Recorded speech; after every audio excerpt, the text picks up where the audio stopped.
नरेंद्र मोदी जी देश के लिए समर्पित है, 100 करोड़ भारतवासी के लिए समर्पित है। और हमारा केसीआर साहब किसके लिए समर्पित है? अपना बेटा के लिए समर्पित है और किसी के लिए वो समर्पित नहीं है। अरे भाई, अगर 3 लाख सरकारी कर्मचारी आपसे नाराज है, तब कौन सा सरकार चला रहा है? आप तेलंगाना प्रदेश चला रहा है कि अपना फार्म हाउस चला रहा है? वो मेरा डाउट होने लग गया है, मेरा तो चिंता होने लग रहा है। अभी जैसे सरकारी कर्मचारी लोग, हम लोग आने का समय धरना में था, अगर सरकारी कर्मचारी आपका खिलाफ में है, अगर अनएम्प्लॉयड नौजवान आपका खिलाफ में है, तब आपका सपोर्ट में कौन है? खाली पुलिस है आपका सपोर्ट में।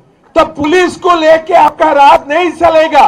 पुलिस तो ऐसा चीज है, आज आपका साथ है और जो दिन बीजेपी वोट लेगा वो दिन बीजेपी का साथ हो जाएगा। वो लोग इधर से उधर रहेगा, वो लोग आपका दोस्त नहीं है।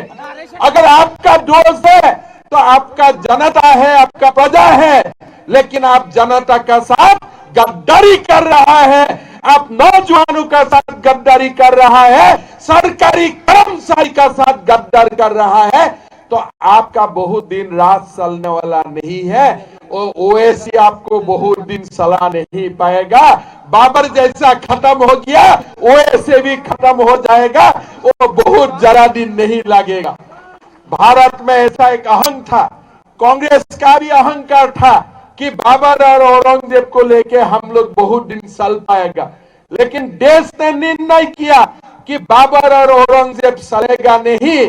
केसीआर साहब, वो ओवैसी वाला चक्कर भी ज्यादा दिन चलने वाला नहीं है।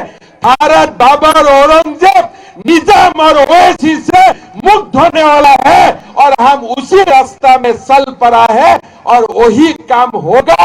अभी भारत को कोई रोकने वाला नहीं है।